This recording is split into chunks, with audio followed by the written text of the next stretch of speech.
I have you attention please. घबराने की कोई बात नहीं। Panic. Fire emergency announcement system. ये सिस्टम को चेक किया जा रहा है ताकि इमरजेंसी के दौरान आप सभी को सूचित किया जा सके।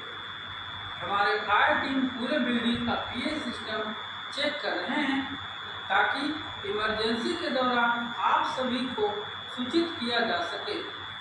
फायर इमरजेंसी के समय या आग लग जाने की स्थिति में हमेशा अपने नज़दीकी सीढ़ियों का उपयोग करें और असेंबली पॉइंट पर सुरक्षित पहुँचें।